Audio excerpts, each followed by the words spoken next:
Go live.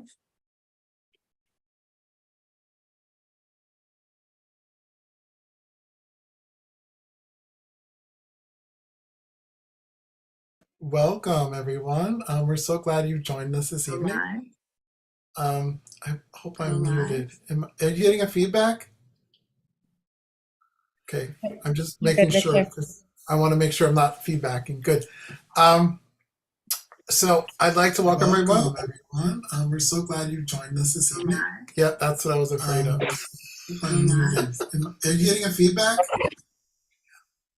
All right, sorry. I am officially muted now.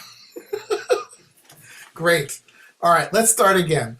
Welcome to this wonderful evening of us. We're here with the Brighton Family Engagement team.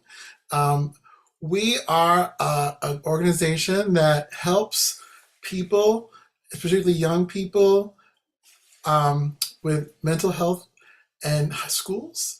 And we also help families as well with support. Tonight we have a great panel for you, and we're really excited about it, and we're really excited to be here with all of you. I'm going to pass it to Lakeisha, and she's going to introduce our panelists for this evening. Do you mind if I just hop in here? I'm just going to hop in real quick and let people know that our topic for tonight is called Ready or Not to Launch. And so this topic tonight is specifically for parents and families of young folks in high school who are thinking about what comes next after high school. So that's what we're here to talk about tonight. And I will pass it back over to Lakeisha. Thank you, Megan. Thank you, and hello and welcome, families. So I know we're in the month of March, but the end of the school year is approaching very quickly, especially for those kiddos who are going to be graduating from high school. So around this time should be the time parents and kids should be talking about strategies or to discuss ways to maintain proper self-care for your mental health and engage in appropriate self-care practices as students transition from high school to either college or whatever path they're going into. So tonight, I hope that our speakers can answer any questions that you may have in regards to understanding, strategies, ways that you can support your child while they're, transition to college or whatever path they've chosen. And I hope that our speakers can, provide the utmost up-to-date information so that you guys can discuss, or parents, guardians, and families can discuss the information with your teens or graduates. So I would like to introduce our first speaker, who is Malcolm Pradilla. I hope I said your name correctly. That's good. Malcolm is a clinical social worker at the Center for Counseling and Psychological Health at his alma mater, the University of Massachusetts, Amherst. He's also an adjunct faculty member at Smith College for Social Work, where he teaches group therapy and practice. Malcolm has previously worked as an inpatient social worker at the Brattleboro Retreat, a freestanding psychiatric hospital in Southern Vermont.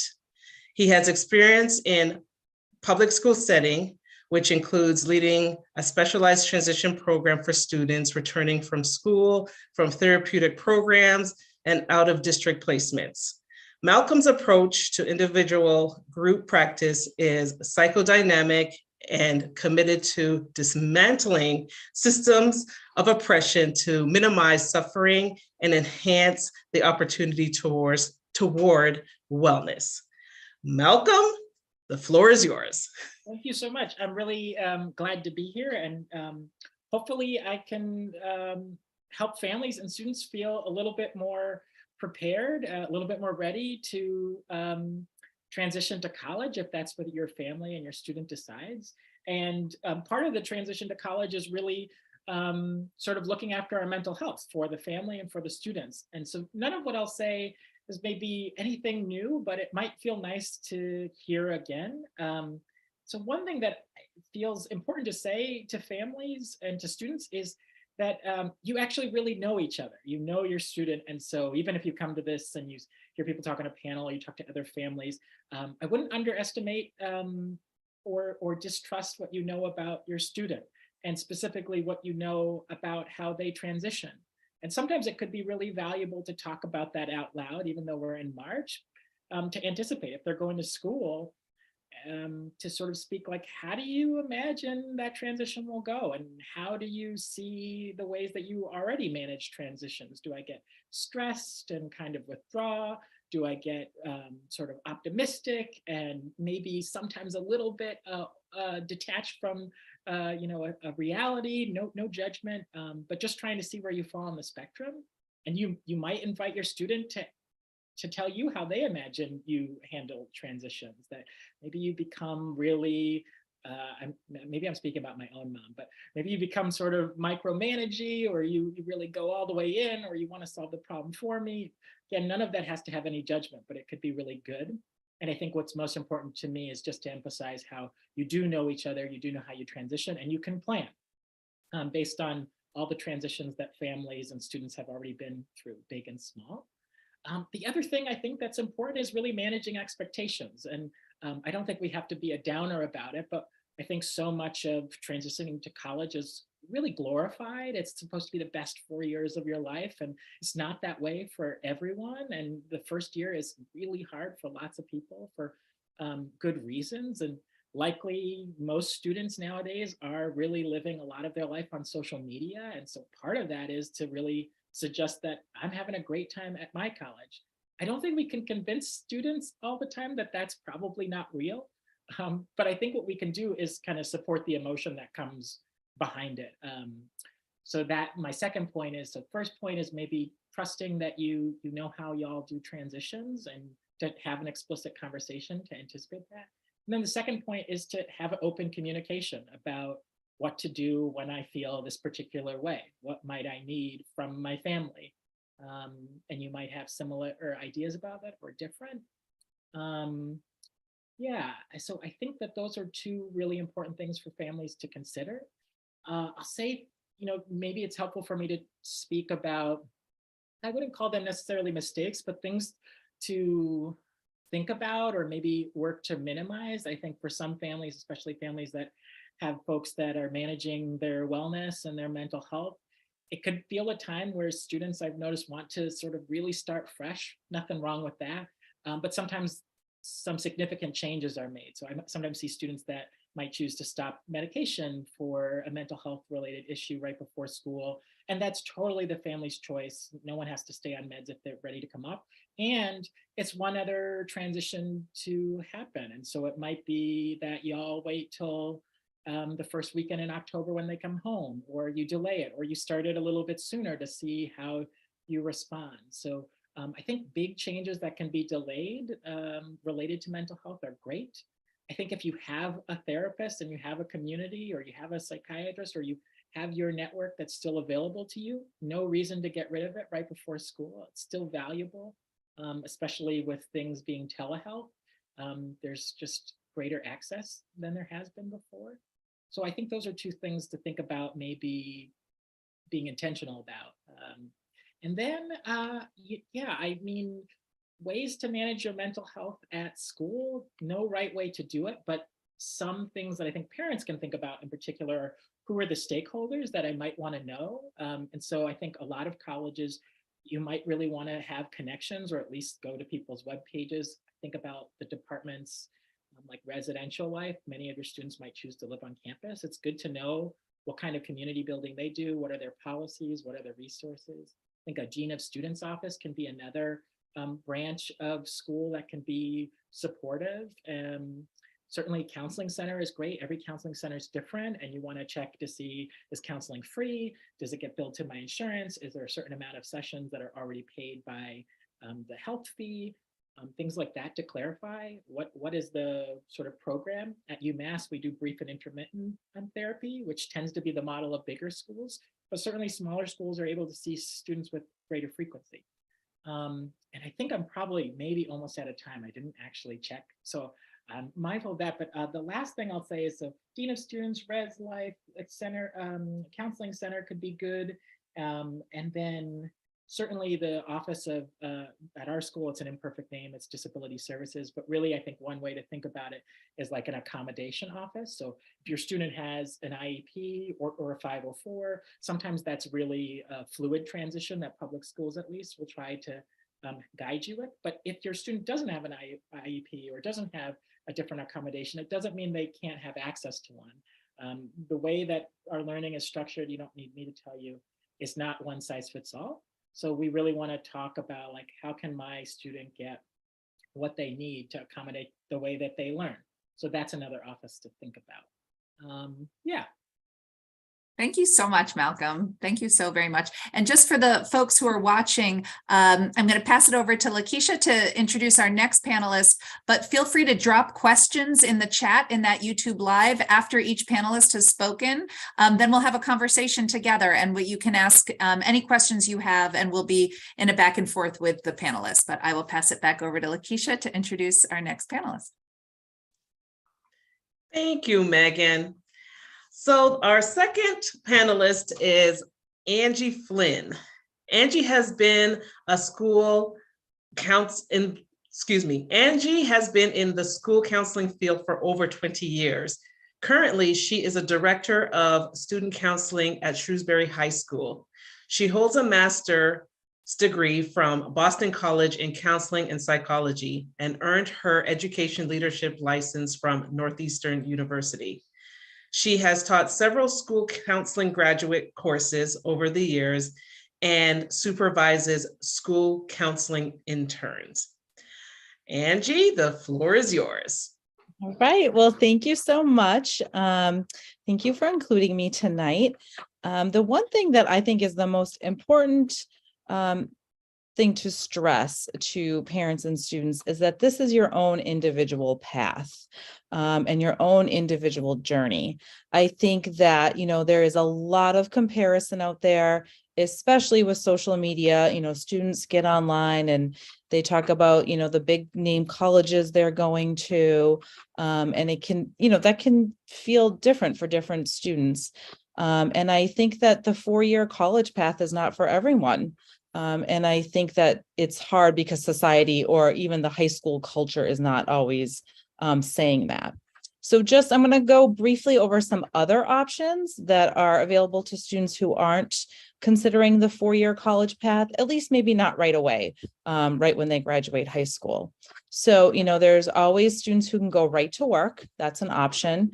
And even with that option, students sometimes also pursue classes at their local community college. And they can do this on a part-time basis while they're working. And this is a nice option and a very affordable option. And even within the community colleges, you can do sort of a associate's degree track, or at most community colleges, there's lots of different certificate programs.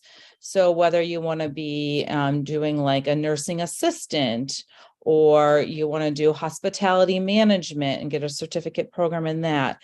And so, a lot of times those certificate programs are maybe even just, 12 months to 18 months long, and you can get a job right after that. And then, so that's an option. The other option that we see students do are trade schools. And the trades are really sort of coming in the forefront right now. And it's a option that's very popular right now. So whether you want to do, auto body, plumbing, those are sort of your typical ones. But there's other ones, cosmetology, but there's all sorts of things out there right now. It could even be MRI technology and working in a hospital and doing x-rays and MRIs and things like that. So there's lots of trades out there, lots of certificate programs. There's the work option. Of course, there's, going into the military is an option. And then students can also take a gap year. And a gap year is something that a student pursues for a year before they go to a 4-year college. And this can be, they can apply to college during high school, and then sort of defer their enrollment and do a gap year, or they can just take a gap year and then apply, when they're a year or two out from high school. And gap year programs, I think, there's different options when students say they're going to take a gap year. There's specific programs that are very structured.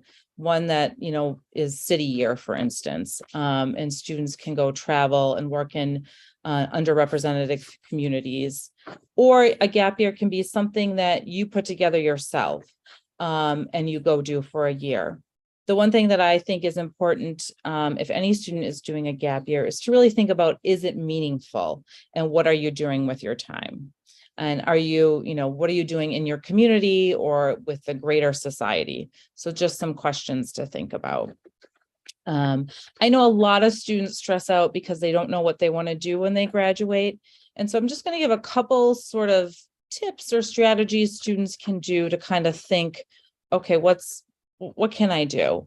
I think the first thing that I tell students when I meet with them is sort of do like a gut check. Like, what makes you happy? What did you do as a little kid that like you still think about today? It could be like as simple as riding your bike or painting or whatever. But just sort of think about your past experiences and reflect on who you are as a person, and what sort of things are important to you and what makes you the most happy. And then, I tell students to kind of write that down, sort of journal it out, and then find some common themes. Find some common themes in there. Is it more like fine arts? Do you like helping people? Do you like fixing things? And sort of find those common themes. And then you can really start to research. And this is where I would definitely utilize your school staff. If you have school counselors, school guidance counselors, they can help you research options. And options might not always, like I said, be college. It could be finding some of those certificate programs, or it could be taking a year, and your gap year could be doing some internships or doing some job shadows, and just kind of using those experiences to see what you really like. And I think the biggest piece here is really research, but have fun with the research, because the research should be about you and really what you like to do. And then find people who can help you, whether it's some friends, your parents, teachers. Ask them, like, what do you think I'm good at? What kind of traits do you see in me that you think will help, as I get older? So those are some tips I tell students as they research. And, really, I would tell adults that too, anyone that's looking to do a career change or anything like that. So, I feel like some of the biggest worries students and parents have when they're getting their students ready to go to graduate high school is, are they ready? Can they do it? Are they ready to be on their own? And I would say, absolutely, let them go, and give them that freedom and that independence. And really just, most students will figure it out, and give them the tools to find the help they need if they need help. So some good coping strategies that they can take with them in their toolbox. If they go to a 4-year college or even a 2-year community college, where are the resources? Malcolm kind of mentioned this. Is there a counseling center? Or maybe it's making connections with different peers or different groups that are like you, affinity groups. So it's really about having those strategies and those tools so that when you're feeling stuck, you know where to go to get help and what to do. Let's see what else. I feel like I keep talking and I don't know what my time is either. So I think that really, and I think it's important for students and parents to talk about what their plan is for after high school, but I would also limit this to once a week. Set a time. Don't make this your like every single night at the dinner table you're going to talk about it. I've heard from students over my 20 years that is the most stressful. They feel like they're constantly bombarded with questions, and not even from their parents, but from friends, family friends. So really, give them some space, some breathing room. let them kind of research on their own, and maybe just set a time once a week, every Tuesday night at 7 o'clock, we're gonna talk about this. And I think that's it, but I really feel like the biggest piece is for students to have fun with this, and to really do some self-reflection, and just remember this is everyone's individual journey, and I know it's hard, try not to compare yourself to your peers or to anyone else on social media. Thank you so much, Angie. I love that. I love that advice. So that was great. And I will pass it back over to Lakeisha for our final panelist. Thank you, Angie. So our final panelist is Miss Ella Fairchild. Ella is a high school graduate from the Cambridge School of Weston and is currently in her freshman year at George Washington University. She's 18 years old and has a twin sister who also goes to college. She's a political science major and enjoys to brunch, seeing the monuments, and playing with her dog. So Ella, welcome, and the floor is yours. Yeah, so I'm currently a freshman in college, so I obviously just went through this process myself. And if there's questions, I'd also love to take those. But for the most part, I can sort of say like what worked for me and what didn't. I know that people have touched upon like social media, and that is super present, especially when people are just getting in and around like early decision and stuff like that. And I think like the biggest thing that I can say to parents is that your kids are going to pick up on your insecurities. Your kids are going to have insecurities about what college they go to. But if that's reiterated in their parents' behavior, that's devastating. I think that if the parent has certain expectations of their kid, that's obviously valid and you should, but keep that to yourself. When your kid decides on a school, my biggest thing is buy a hoodie. It's stupid, and it sounds like silly, like something to forget about, but buy a hoodie for your kid, buy a hoodie for yourself. It shows that not only should your kid be proud of where they're going, but you're proud. And I know that that wasn't an experience that I had, but I do know that I had friends who were like, oh, my parents wear my brother's hoodie and not mine. And like, it's something that's very noticeable. Just because I know that like expectations about college can be really hard. But the college process is so hard that when it's finally over, let it be over. Let it go, let it stop. Buy a hoodie. That's all I mean, yeah, that sort of stuff. I don't know. I'd love to know like what other stuff I can share about, any suggestions or Thanks, Ella. I would love to ask, and then we'll get to kind of more of the larger questions. But I just want to first of all say thank you so much, because those little nuggets were so perfect and so helpful from a first year's perspective. So thank you. Those were great.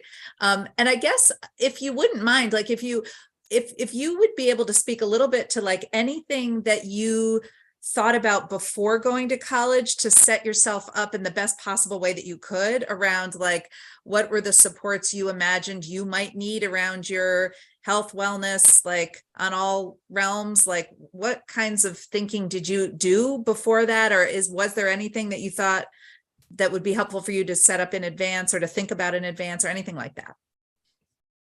Yeah. So I think setting up in advance any like healthcare or anything that you would need on a regular schedule. It's really hard when you're joining a new school and trying to navigate a lot of stuff. The last thing that you can really deal with is like trying to see if your insurance fits with your new prescriber. I know that that's something that I really struggled with, because I went out of state, so nothing transferred over. And for the first month of college, I was really frustrated because not only did I not have support, but going through my university was really tricky because I do go to a bigger school. So it felt like all of the help that I was receiving was temporary, and they stressed that a lot, and they will stress that. They'll say, okay, like you get 3 more, or like as if it's something quick that can be fixed. So I would suggest like anything that a parent can do to like take that ease off their kid would be super helpful, or even like being with your student and like figuring that out beforehand could be really helpful. I know that like the month before college is like super stressful. And for me, it felt like, oh my God, there's so many tasks to do. I'm actually going to do none of them. I'm going to do nothing. But I think anything where it's like small, like doctor's appointments, or figuring out when you're going to switch to a new person, or if you even like this new person to talk with, small tasks like that you can take off your student's plate can be really helpful. Yeah, so that's sort of like something that I definitely prepared for. I know that for me, I lived in a dorm in high school, so I kind of had an advantage when it came to moving in and like self-regulating and stuff like that. But I do know that when students come in their freshman year, the first week is orientation week and people go a little nuts. A lot of people have never been away from home. There's a lot of like parties and a lot of like social pressures.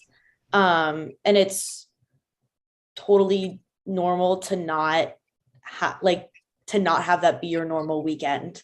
I have friends who went all out their first weekend and still do that every weekend. And personally, that's not for me, because that wouldn't be healthy for me.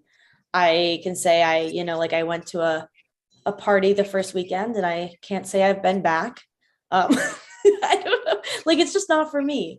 But definitely don't judge college on its first week, because people are looking around and being like, wow, my parents aren't here. Like, let's see how far I can push that. And they find it eventually.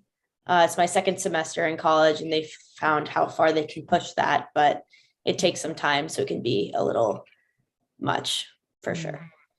That's great, Ella. Thank you. That's super helpful. Thank you all three. These really different perspectives and insights on life after college and pathways is so helpful. And I'm going to pass it over now to my colleagues, Sue and Julie, who are going to invite questions. And again, as we do this, we've got some questions for panelists, but please drop in any questions in the chat there on YouTube Live, any particular customized questions you have for the panelists. Yeah, thank you. Sorry, Julie. I'll do one and then I'll pass it to you if that works.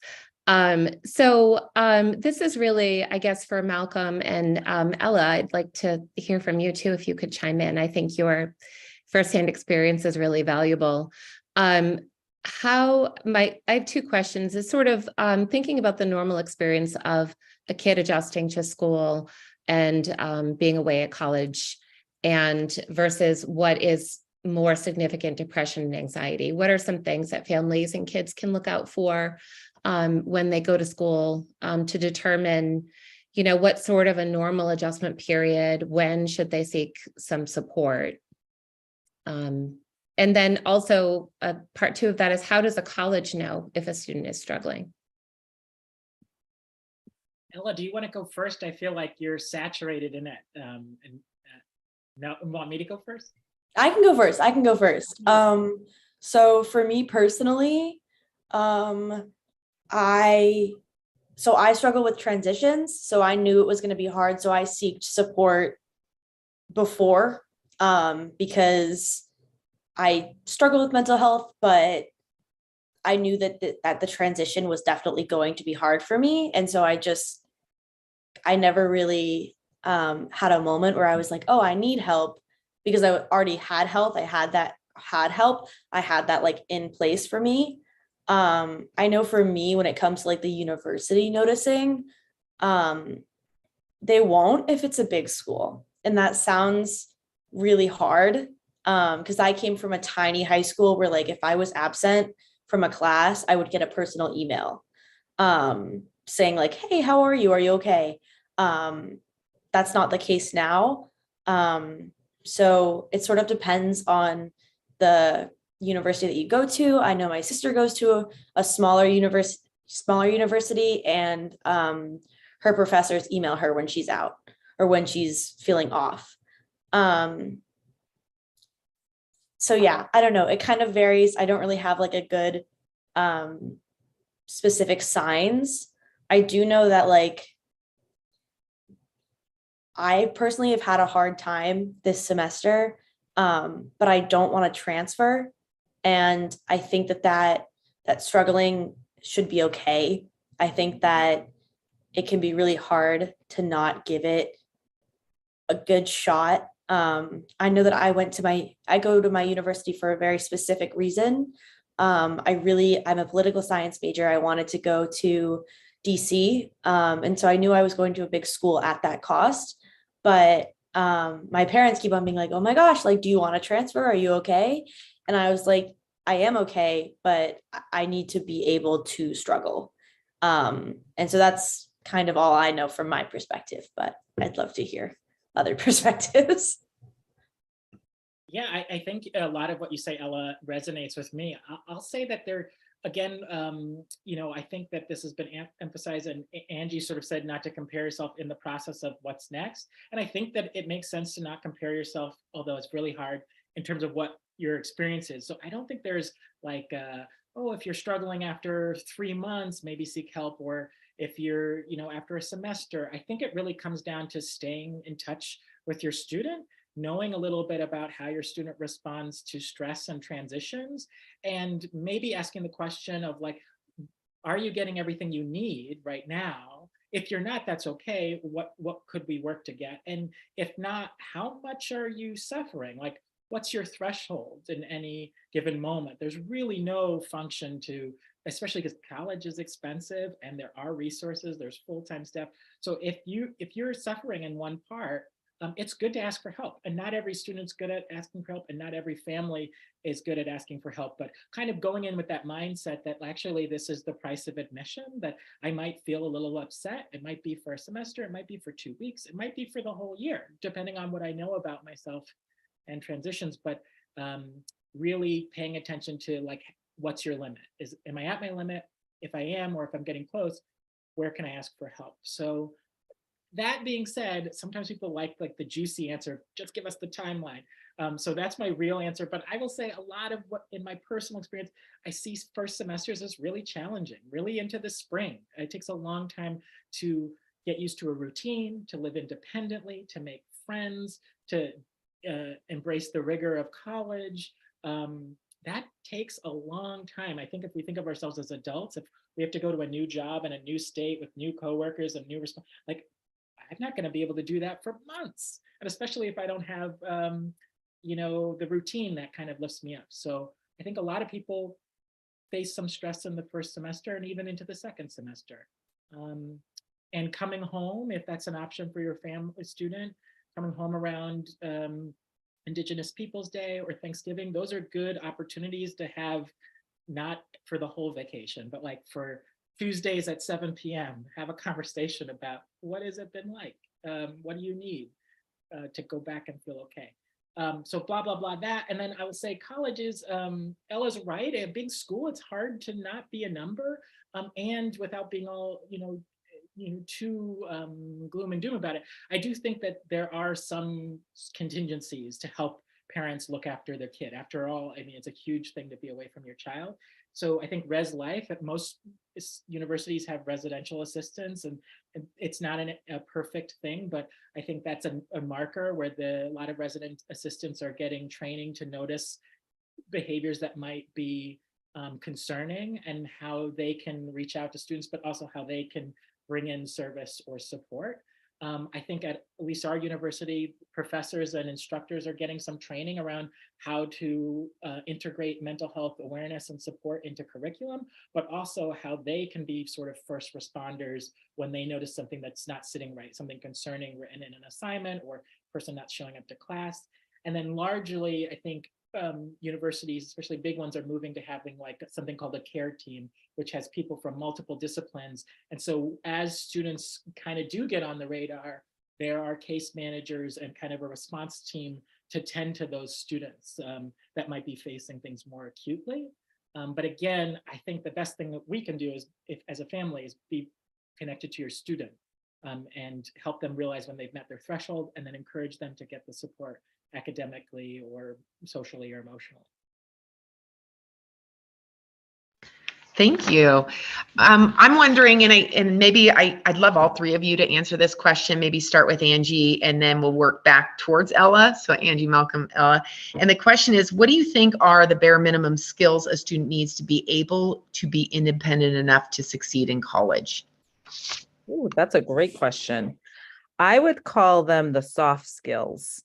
And I would actually say, as I talk to more and more college admission reps or even different college faculty, they will tell you the same thing.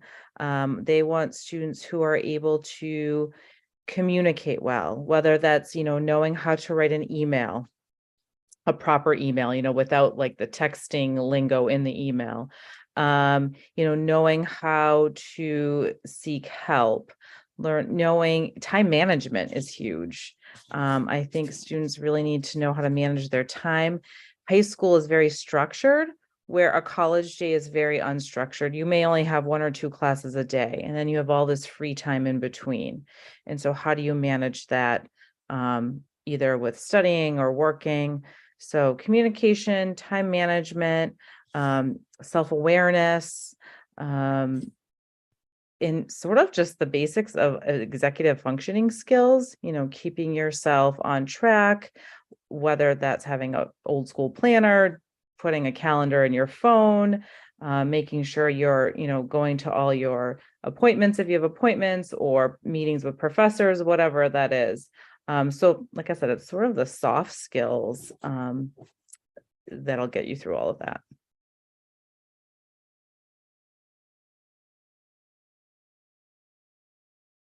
I can respond as well. I would say I agree with Angie, and I'll say that, not all of our students have those skills well developed. So I always love to keep a growth mindset, and to keep in mind, if you don't have those skills and then what you can start doing is saying, okay, if my child's not very good at time management, or they have issues with executive functioning, how do I make connections with the accommodations office, or how do I get them in the direction of an advisor who's going to be able to give some scaffolding?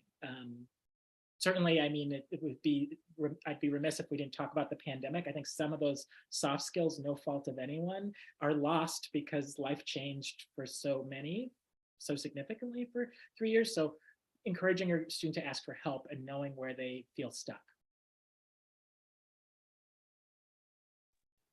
Yeah, I agree. I think like executive function is really important, and also like if the student is struggling with it, ways in which you can support, even if it sounds sort of silly. I know that when I struggle with executive function, I'll have my mom text me in an hour and just say, hey, did you accomplish the thing that you were supposed to accomplish in said hour? And if not, how can we rebudget your time? And then randomly laundry. You should know how to do laundry. It sounds silly. I had a friend who ruined a $400 Ralph Lauren's cashmere sweater in the first week. If your kid doesn't know how to do laundry, that's fine. Teach them.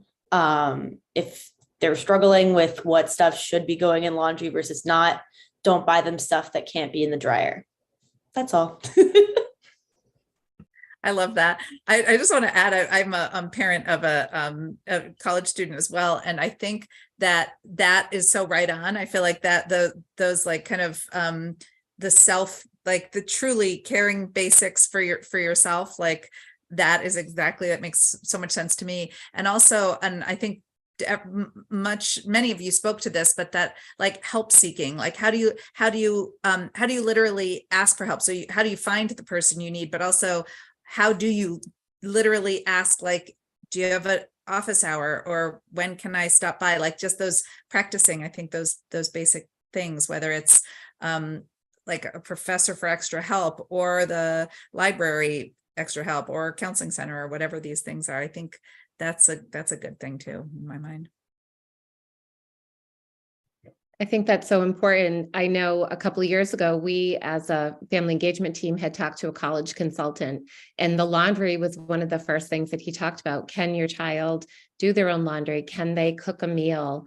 Can they clean up after themselves? Those things I think are, just those skills about being independent and feeding yourself, remembering that you need consistent meals and those kind of things to feel good. Ella, my next question is for you, just about social advice. So for a lot of young people going to college, it's a whole reset socially. So do you have any advice for students about best ways to meet new people, how to find their people, thinking more about like that new phase and that transition to really forming friendships? Yeah, for sure.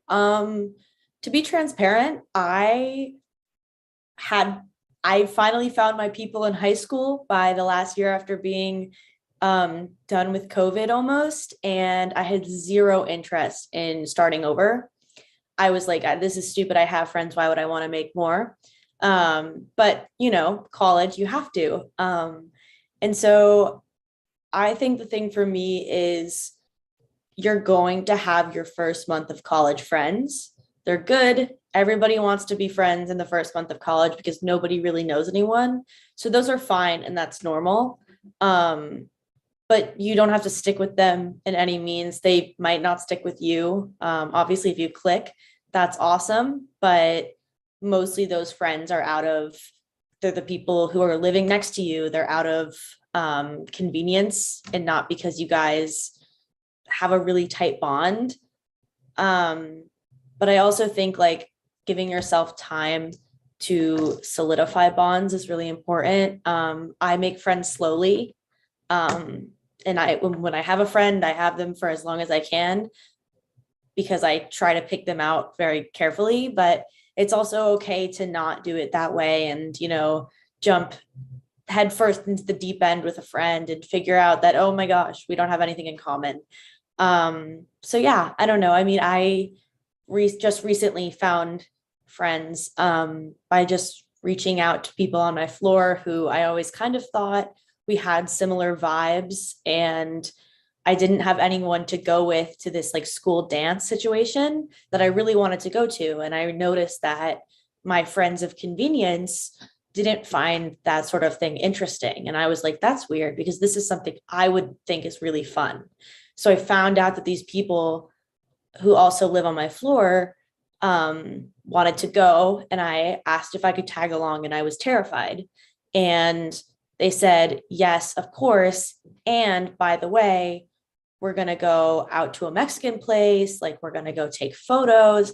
And it was everything I could have ever wanted. It was, if I could have planned the evening, that's what I would have planned. And so it was actually like a super nice surprise. So I think as terrifying as it is, try it. I also tried out for the musical and I got cut and it sucked, but I tried again. I think I just met these friends this semester. I didn't know them the first semester. So give it time. I also know in high school, I met my friends my senior year of high school.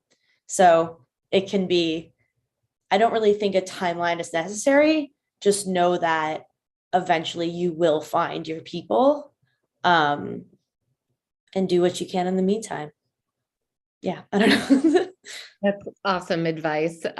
Malcolm, from the college perspective, would you add anything about that, about kind of set things that we might not know about for students to form socially?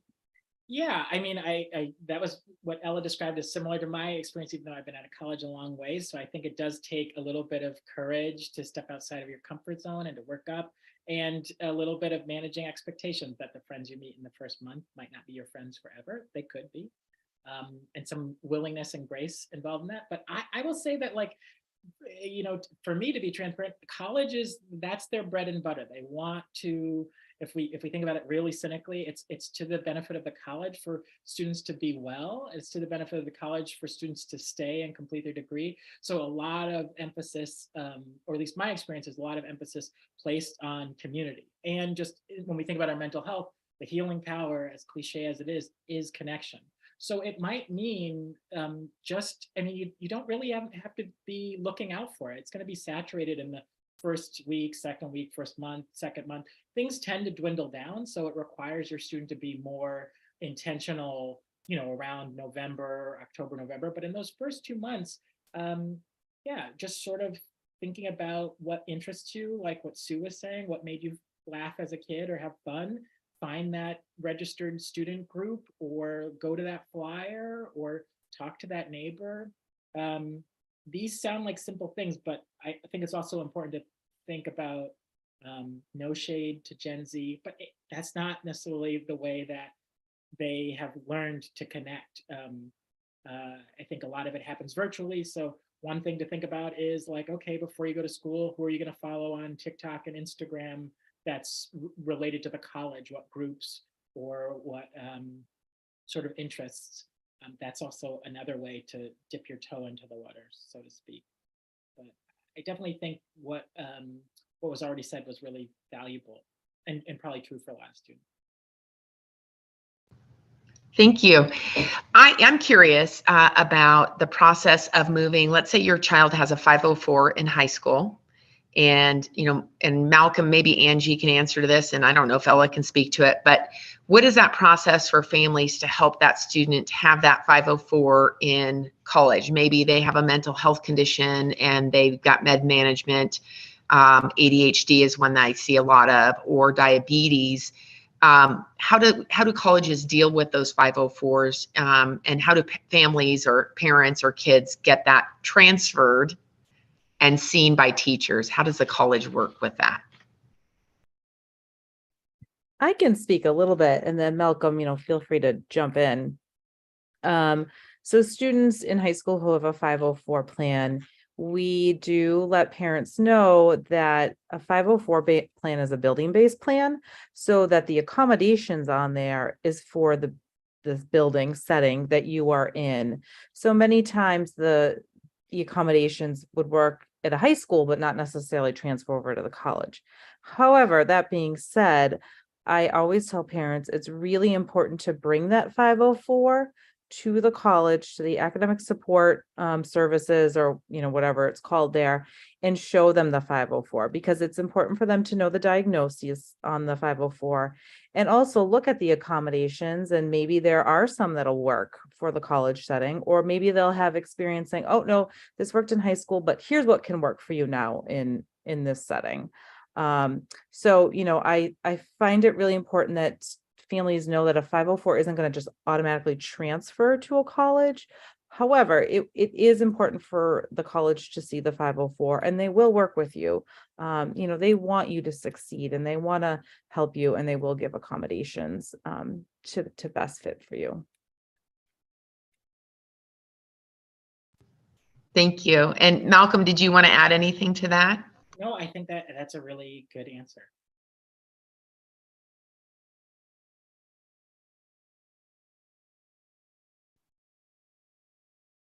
Ella, I want to give you a chance to add anything to that if you had any experience working with the student support services. Oh yeah, the student support services. Honestly, they can be really frustrating sometimes. I go to a bigger school. I wouldn't say it's like the biggest school, but I definitely go to a bigger school where things are kind of impersonal. It can be frustrating, I think. So if parents could help in any way, sort of expedite some of the tape in the way, it could be really helpful, just because I know for me, I was walking all the way in person to the financial aid office, and they're like, well, I don't know what to tell you. We can't do anything. And then I was walking back to my dorm and trying again, and it was incredibly frustrating. So I think definitely try the support systems that are in place. But recognize that it doesn't always work out. And for me, it didn't, but worth a shot. I think it's helpful for families to know that even though their child is sort of like grown and flown and at school, that there's still some things that they can do behind the scenes. Like you're talking about that red tape. I think that's really helpful for families to hear. So my next question is for Angie. What should parents do? We talked a little bit about this before, but what should parents do if they feel like their child might not be ready for college or living away and might benefit from something like a gap year, but the child doesn't agree, or vice versa, that the child would like to take a gap year, but the family really would like the student to continue their education? Yeah, that's a good question. And that does always come up every year with different families. And I think it's important to really be honest and open with one another. Again, maybe you just want to sit down, have a very open conversation. And I do think sometimes it helps to bring in a third party, sort of a neutral party. So whether that's the school counselor, maybe it's an adjustment counselor at school, or maybe it's a therapist you work with. But they can help, see the different perspectives and the different options for the student, and I do think that this is the student's sort of time, and that, try and let them figure it out, validate their feelings, and let them go, as hard as it may be. But get support. And I do think it's really important to have, like I said, an open, honest conversation, and bring in another person if that's too stressful.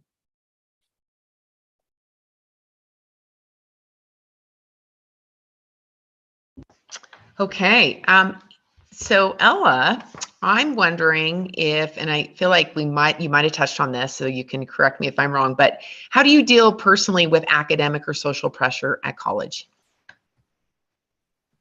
Ooh, okay. Well, when it comes to social pressure, I think the biggest one I can think of is drugs and alcohol. Can I talk about that? Kind of? Okay, cool. Sorry. Wasn't sure. I think the biggest pressure is drugs and alcohol. A lot of pressure in the first week, first month even. And I think the biggest issue is like fear of missing out. FOMO happens a lot. And I'm not a partier by any means, so I definitely feel that. And I think one of the things that I've learned is that there are a bunch of people who also have that and who don't want to go out. And if you happen to find yourself in a situation where people are going out, I have people who go out Thursday night, Friday night, Saturday night, and it's a lot, and it's too much for me, honestly. And it's expensive, but anyways, I think finding people that maybe have a similar perspective, and also if you're the student, like recognizing your own limits and sort of trusting that. I know for me, I need sleep in order to function. And as much as I did come here to make friends, to have a college experience, you don't want to jeopardize the class if you have an 8 a.m. on Monday. You need to get enough sleep. And if that's something that you need, prioritizing that is really important. And then I think when it comes to like academic success, I would recommend getting out of your dorm. I should follow that rule a lot more often because it's so easy to just do it in your dorm. And I'm lucky because my roommate actually lives in Virginia, so she's not here often. But going to the library can make a difference. You sort of like feel more focused. And then also like not forgetting everything you did in high school. I think sometimes I remember like senior slump was a big thing for me. And I loved senior spring. It was great. Like got into college, everything was fine.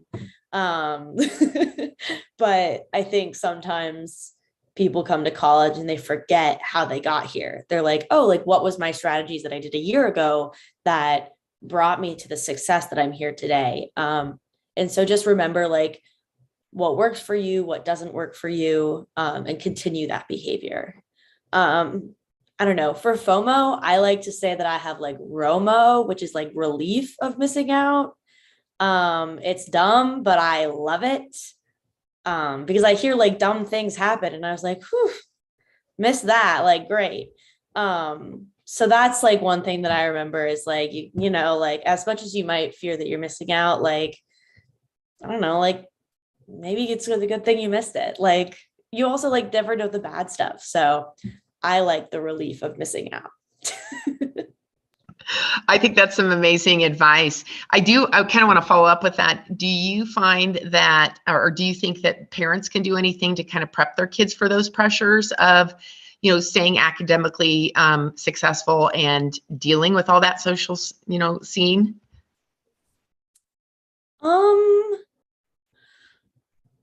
I personally feel like if there's pressures in college to succeed, then there was pressures before that.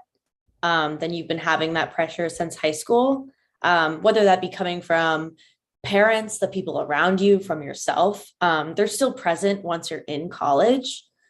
But I think I'm a big fan of celebrating successes. So if you're a parent and your kid comes home with a grade and you might think, oh, what is that grade? Like, I wouldn't be a big fan of that grade, but they're saying, oh, this test was awful. Like, look at how good of a grade I got. Celebrate it. It's a good thing. You know, like C's get degrees, not a big, like, I mean, but also like do your best. I might do it in 5 years. I might do it in 4, I don't know. But definitely working like with your kid, and sort of adjusting your mindset to what academic success looks like, I think is really important. Because for me, success is just doing my best. And that looks different depending on when I got cut from the musical, my best was not good, to be completely honest, but it was my best and that's successful. So I think a big thing that I can suggest for parents is adjusting your perspective of what success looks like. Yeah. Thank you, Ella. And I am so moved by all of these nuggets tonight. There are so many nuggets that were offered. And I, on behalf of all parents, want to thank our 3 panelists for that. And before I wrap up, I want to just make a couple quick concluding remarks. But before I do that, is there anything anybody wants to say, like a quick last thought or something to send off our parents of either soon to be graduating or graduating in a few years? Anything anyone wants to summarize Ella's thing? Buy the hoodie. Yeah. Learn how to do laundry. Yeah. Embrace Romo. Yeah. These are some fundamentals that I got from this TED Talk. And exactly. Oh, exactly. yeah, Ella, for do a sure. TED Talk. Those are some good That's ones. right. Yes. Thank you so much. That's true. Like, I just feel, you know, and again, as a parent of a first-year college student, all of these are landing, and feel exactly right. And some of them I wish I had thought about last year. So thank you. And I want to let parents know who are watching this either right now or will be watching this later. We dropped 2 resources in the chat in the YouTube Live. One is some version of folks on this call do absolutely free weekly parent support groups. If you're the parent of a kid in kindergarten through 12th grade and you could really benefit from a little bit of time with some other parents, please join our free weekly support groups. So those are on there. We've got one for BIPOC parents, one for all parents. We'll be starting one for West Coast parents on that time zone shortly. So check out that flyer. The other flyer is for these events. We do every month, we do a series of parent learning series, which is exactly this. We bring in speakers to talk to topics that are of interest to parents that have been identified in the past. And we have recordings, so you can access the ones that have come before this year in the recording, or check out our upcoming ones. We have next month, we have a session for parents to learn a little bit more about parenting kids on the spectrum, particularly younger kids elementary age. And then in May, parenting your LGBTQ plus kids, and learnings around that. So we welcome you and thank you. And again, I want to say a huge thank you to Angie, Malcolm, and Ella. Thank you so much for sharing your wisdom. And we will see you all next time, hopefully. Thanks so much. Thank you. Good night. Good night, everybody.